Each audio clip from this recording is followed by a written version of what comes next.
Hello guys and gals, and this is part 27 of our reading of George Orwell's 1984. As always, we start out with the copyright information inside the front cover, if I can find the right page. As you can see, it says it's copyright 1961, all rights reserved, including the right to reproduce this book or portions thereof in any form. So, anyways, taking it as permission. Now,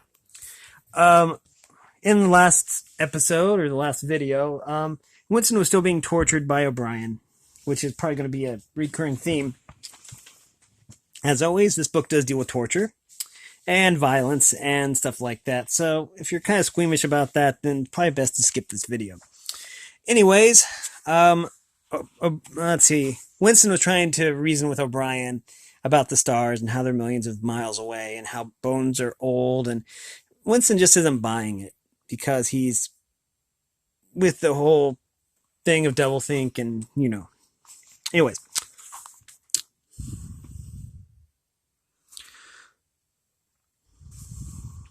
But the whole universe is outside us. Look at the stars. Some of them are a million light years away. They are out of our reach forever. What are stars? Said O'Brien indifferently. They are bits of fire a few kilometers away. We could reach them if we wanted to, or we could blot them out. The Earth is the center of the universe. The sun and the stars go around it. Winston made another convulsive movement. Convulsive movement. This time he did not say anything. O'Brien continued as though in answering a spoken objection. For certain purposes, of course, that are not true.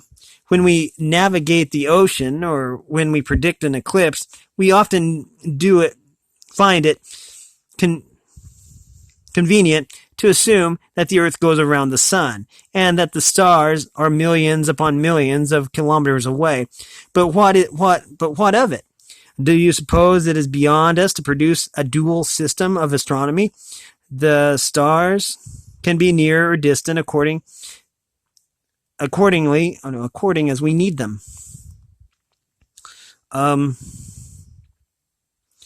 sorry, I lost my place here. Do you suppose our mathematicians are unequal to that? Have you forgotten doublethink? Winston shrank back upon the bed. Whatever he said, the swift answer crushed him like a bludgeon. And yet he knew that he was in the right. The belief that nothing exists outside your own mind, surely there must be some way of demonstrating that it was false. Had it not been exposed long ago as a fallacy? There was even a name for it, which he had forgotten. A faint smile twitched the corners of O'Brien's mouth as he looked down at him. I told you, Winston, he said, that metaphysics is not your strong point. The word you are trying to think of is solipsism. But you are mistaken. This is not solipsism. Collective solipsism, if you like. But that is a different thing. In fact, the opposite thing. All this is a digression, he added in a different tone. The real power, the power we have to fight for night and day, is not power over things, but over men. He paused and for a moment assumed again his air of schoolmaster questioning a promising pupil. How does one man assert his power over another, Winston? Winston thought. By making him suffer, he said. Exactly, by making him suffer. Obedience is not enough unless he is suffering. How can you be sure that he is obeying your will and not his own? Power is in inflicting pain and humiliation. Power is in tearing human minds to pieces and putting them back together again. Oh, I read that wrong. Power is tearing human minds to pieces and putting them together again in new shapes of your own choosing. Do you begin to see, then, what kind of world we are creating? It is the exact opposite of the stupid hedonistic utopias that the old the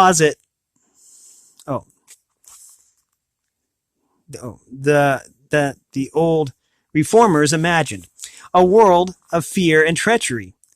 and torment, a world of trampling and being trampled upon, a world which will grow not less but more merciless as it refines itself. Progress in our world will be progress towards more pain. The old civilizations claimed that they were founded on love and justice. Ours is founded upon hatred. In our world, there will be no emotions except fear, rage, triumph, and self-abasement. Everything else we shall destroy. Everything. Already we are breaking down the habits of thought which have survived from before the revolution. We have cut the links between child and parent, and between man and man, and between man and woman. No one dares trust a wife or a child or a friend any longer. But in the future, there will be no wives and no friends. Children will be taken from their mothers at birth, and as one takes an egg from a hen. The sex instinct will be eradicated. Procreation will be an annual formality like the renewal of a ration card. We will abolish the orgasm. Our neurologists are at work upon it now. There will be no loyalty except loyalty towards a party. There will be no love except the love of Big Brother. There will be no laughter except the laugh of triumph over a defeated enemy. There will be no art, or no literature, no science. When we are omnipotent, we shall have no more need of science. There will be no distinction between beauty and ugliness. There will be no curiosity, no enjoyment of the process of life. All competing pleasures will be destroyed. But always, do not forget this, Winston, always there will be an intoxication of power, constantly increasing and constantly growing subtler. Always, at every moment, there will be the thrill of victory, the sensation of trampling on an enemy who is helpless. If you want a picture of the future, imagine a boot stomping on a human face forever. He paused as though he expected Winston to speak. Winston had tried to shrink back onto the surface of the bed again. He could not say anything. His heart seemed to be frozen. O'Brien went on. And remember that it is forever. The face will always be there to be trampled, to be stamped on. The heretic, the enemy of society, will always be there so that he can be defeated and humiliated over again. Everything that you have undergone since you have been in our hands, all that will continue and worse. The espionage, the betrayals, the arrests, the tortures, the executions, the disappearances will never cease. It will be a world of terror, as much as a world of triumph. The more the party is powerful, the less it will be tolerant. The weaker the oppression, the tighter the despotism. Goldstein and his heresies will live forever. Every day, at every moment, they will be defeated, discredited, ridiculed, spat upon, and yet they will always survive. This drama that I have played out with you during 7 years will have played out over and over again, generation after generation, always in subtler forms. Always we shall have the heretic here at our mercy, screaming with pain, broken up, contemptible, and in the end utterly penitent, save for himself crawling to our feet of his own accord. That is the world that we are preparing, Winston, a world of victory after victory, triumph after triumph after triumph, an endless pressing upon the nerve of power. You are beginning, I can see, to realize what that world will be like. But in the end, you will do more than understand it. You will accept it, welcome it, become part of it. Winston had recovered himself sufficiently to speak. You can't, he said weakly. What do you mean by that remark, Winston? You could not create such a world as you have just described. It is a dream. It is impossible. Why? It is impossible to found a civilization on fear and hatred and cruelty. It would never endure. Why not? It would have no vitality. It would disintegrate. It would commit suicide. Nonsense! You are under the impression that hatred is more exhausting than love. Why should it be? And if it were, what difference would that make? Suppose that we choose to wear ourselves out faster. Suppose that we quicken the tempo of human life till men are senile at 30. Still, what difference would it make? Can you not understand that the death of the individual is not death? The party is immortal. As usual, the voice had battered Winston into helplessness. Moreover, he was in dread that if he persisted in his disagreement, O'Brien would twist the dial again, and yet he could not keep silent. Feebly, without arguments, with nothing to support him except the inarticulate horror of what O'Brien had said, had returned to the attack. Wait a minute. Had said he returned to the attack. I don't know. I don't care. Somehow you will fail. Something will defeat you. Life will defeat you. We control life, Winston, at all its levels. You are imagining that there is something called human nature which will be outraged by what we do and will turn against us. But we create human nature. Men are infinitely malleable. Or perhaps you have returned to your old idea that the proletarians or the slaves will arise and overthrow us. Put it out of your mind. They are helpless, like the animals. Humanity is the party. Humanity is the party. The others are outside, irrelevant. I don't care. In the end, they will beat you. Sooner or later, they will see you for what you are. And then they will tear you to pieces. Do you see any evidence that this is happening, or any reason why it should? No, I believe it. I know that you will fail. There is something in the universe, I don't know, some spirit, some principle that you will never overcome. Do you believe in God, Winston? No. Then what is it? This principle that will defeat us? I don't know. The spirit of man. And you consider yourself a man? Yes. If you are a man, Winston, you are the last man. Your kind is extinct. We are the inheritors. Do you understand that you are alone? You are outside history. You are nothing. You are non-existent. His manner changed, and he said more harshly, and you consider yourself morally superior to us, with our lies and our cruelty? Yes, I consider myself superior. O'Brien did not speak. Two other voices were speaking after a moment. Winston recognized one of them as his own. It was a soundtrack of the conversation he had had with O'Brien the night that he had enrolled himself in the Brotherhood. He heard himself promising to lie, to steal, to forge, to murder, to encourage drug-taking and prostitution, to disseminate venereal disease, to throw vitriol in a child's face. O'Brien made a small, impatient gesture as though to say that the demonstration was hardly worth making. Then he turned a switch, and the voices stopped. Get up from the bed, he said. The bonds had loosened themselves. Winston lowered himself to the floor and stood up unsteadily. You are the last man, said O'Brien. You are the guardian of the human spirit. You shall see yourself as you are. Take off your clothes. Winston undid the bit of string that held his overalls together. The zipper fastener had long since been wrenched out of them. He could not remember whether at any time since his arrest he had taken off all his clothes at one time.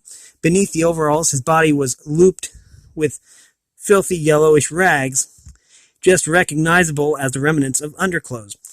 As he slid them to the ground, he saw that there was a three-sided mirror at the far end of the room. He approached it and stopped short. An involuntary cry had broken out of him. Go on, said O'Brien. Stand between the wings of the mirror. You shall see the side view as well. He had stopped because he was frightened. A bowed, grayish-colored, skeleton-like thing was coming towards him, and its actual appearance was frightening, and not merely the fact that he knew it was to be himself. He moved closer to the glass. The creature's face seemed to be protruded of its bent carriage, a forlorn jailbird's face, with a knobby forehead running back into a bald scalp, a crooked nose, and battered-looking cheekbones, above which the eyes were fierce and watchful. The cheeks were seamed. The mouth had a drawn-in look. Certainly it was his own face, but it seemed to him that it had changed more than he had changed inside. The emotions it registered would be different from the ones he felt. He had gone partially bald from the first moment he had gone partially bald. For the first moment he had thought that he had gone gray as well, but it was only the scalp that was gray. Except for his hands and the circle of his face, his body was gray all over, with ancient ingrained dirt. Here and there, under the dirt, there were red scars of wounds, and near the ankle, the varicose ulcer was an inflamed mass, with flakes of skin peeling off it. But the truly frightening thing was the emaciation of his body. The barrel of the ribs was as narrow as that of a skeleton. The legs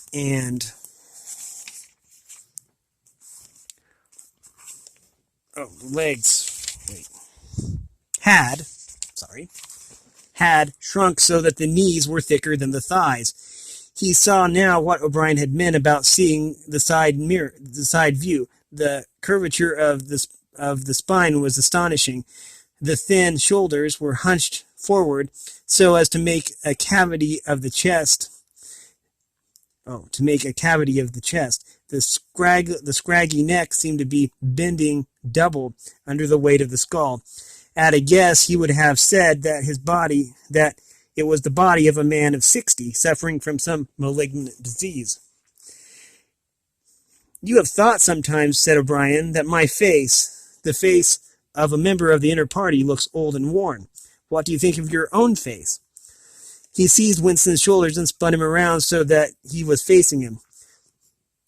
"Look at the condition you are in," he said. "Look at the filthy grime all over your body. Look at the dirt between your toes. Look at the disgusting running sore on your leg. Do you know that you stink like a goat? Probably you have ceased to notice it. Look at your emaciation. Do you see? I can make my thumb and forefinger meet around your bicep. I could snap your neck like a carrot. Do you know that you have lost 25 kilograms since you have been in our hands? Even your hair is coming out in handfuls. Look." He plucked at Winston's head and brought away a tuft of hair. "Open your mouth. 9, 10, 11 teeth left. How many had you when you came to us? And the few you have left are dropping out of your head. Look here." He seized one of Winston's remaining front teeth between his powerful thumb and forefinger. A twinge of pain shot through Winston's jaw. O'Brien had wrenched the loose tooth out by the roots. He tossed it across the cell. "You are rotting away," he said. "You are falling to pieces. What are you? A bag of filth? Now turn around and look in that mirror again. Do you see that thing facing you? That is the last man. If you are human, that is humanity. Now put your clothes on again." Winston began to dress himself with slow, stiff movements. Until now he had not seemed to notice how thin and weak he was. Only one thought stirred in his mind, that he must have been in this place longer than he had imagined. Then suddenly, as he fixed the miserable rags around him, a feeling of pity for his ruined body overcame him. Before he knew what he was doing, he had collapsed onto a small stool and stood beside the bed and burst into tears. He was aware of his ugliness, his gracelessness, a bundle of bones in filthy underclothes, sitting weeping in the harsh white light. He could not stop himself. O'Brien laid a hand on his shoulder almost kindly. It will not last forever," he said. "You can escape from it whenever you choose. Everything depends on yourself." "You did it," sobbed Winston. "You reduced me to this state." "No, Winston, you reduced yourself to it. This is what you accepted when you set yourself up against the party. It was all contained in the first act. Nothing has happened that you did not foresee. He paused and then went on. We have beaten you, Winston. We have broken you up. You have seen what your body is like. Your mind is in the same shape. I do not think there can be much pride left in you. You have been kicked and flogged and insulted. You have screamed with pain. You have rolled on the floor in your own blood and vomit. You have whimpered for mercy. You have betrayed everyone and everything. Can you think of a single degradation that has not happened to you? Winston had stopped weeping, though the tears were still oozing from his eyes. He looked up at O'Brien. I have not betrayed Julia, he said. O'Brien looked down at him thoughtfully. No, he said. No. That is perfectly true. You have not betrayed Julia. The peculiar reverence for O'Brien, which nothing seemed able to destroy, flooded Winston's heart again. How intelligent, he thought, how intelligent. Never did O'Brien fail to understand what was said to him. Anyone else on earth would have answered promptly that he had betrayed Julia. For what was there that they had not screwed out of him under the torture? He had told them everything he knew about her habits, her character, her past life.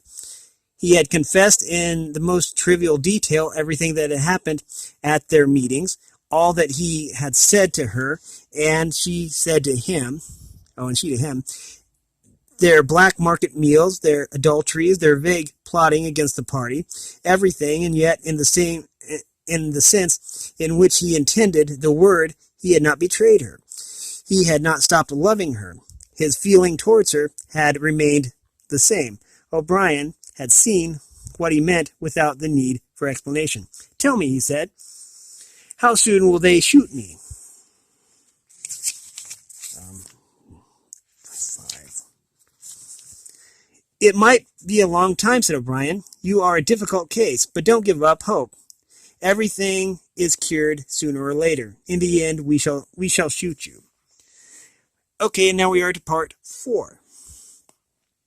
He was much better. He was growing fatter and stronger every day, if it was proper to speak of days. The white light and the humming sound were the same as ever, but the cell was a little more comfortable than the others.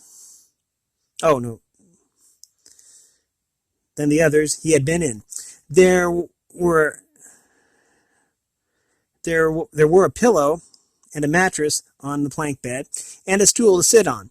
They had given him a bath, and they allowed him to wash himself fairly frequently in a tin basin. They even gave him warm water to wash with. They had given him new underclothes and a clean suit of overalls. They had dressed his varicose ulcer with soothing ointment. They had pulled out the remnants of his teeth and given him a new set of dentures. Weeks or months must have passed. It would have been possible now to keep count of the passage of time if he had felt any interest in doing so, since he was being fed at what appeared to be regular intervals. He was getting, he judged, 3 meals in the 24 hours. Sometimes he wondered dimly whether he was getting them by night or by day. The food was surprisingly good, with meat at every third meal. Once there was even a packet of cigarettes. He had no matches, but the never-speaking guard who brought his food would give him a light. The first time he tried to smoke, it made him sick, but he persevered and spun the packet out for a long time, smoking half a cigarette after each meal. They had given him a white slate with a stump of a pencil tied to the corner. At first, he made no use of it. Even when he was awake, he was completely torpid.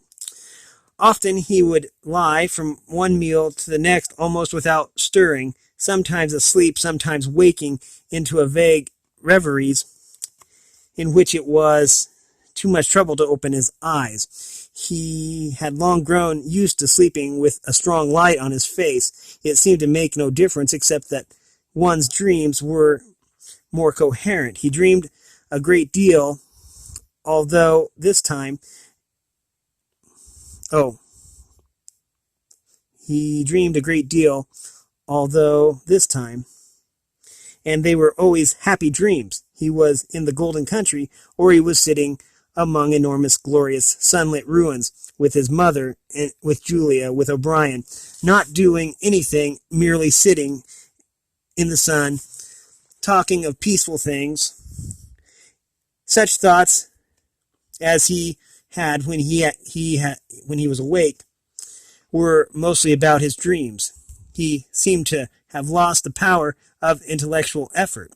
Now that the stimulus of pain had been removed, he was not bored. He had no desire for conversation or distraction, merely to be alone, not to be beaten or questioned, to have enough to eat, and to be clean all over, was completely satisfying. By degrees, he came to spending less time in sleep, but he still felt no impulse to get off the bed. All he cared for was to lie quiet, feel the strength gathering in his body. He would finger himself here and there, trying to make sure that that it was not an illusion, that his muscles were growing rounder and that his skin tauter. Finally, it was established beyond a doubt that he was growing fatter. His thighs were now definitely thicker than his knees. After that, reluctantly at first, he began exercising himself regularly. In a little while, he could walk 3 kilometers measured by pencil by pacing the cell, and his bowed shoulders were growing straighter. He attempted more elaborate exercise and was astonished and humiliated to find that things he could not do. He could not move out of a walk. He could not hold his stool out at arm's length. He could not stand on one leg without falling over. He squatted down on his heels and found that with agonizing pains in thigh and calf, he could just lift himself to a standing position. He lay flat on his belly and tried to lift his weight by his hands. It was hopeless. He could not raise himself a centimeter. But after a few more days, a few more meal times, even that feat was accomplished. A time came when he could do it 6 times running. He began to grow actually proud of his body and to cherish an intermittent belief that his face also had grown back to normal. Only when he chanced to put his hands on his bald scalp did he remember the seamed, ruined face that had looked back at him out of the mirror. Okay, we are going to have to stop this right here.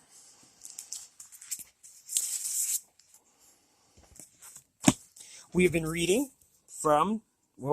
George Orwell's 1984. If you like this content, make sure you like and subscribe and ring the bell so you know when I upload.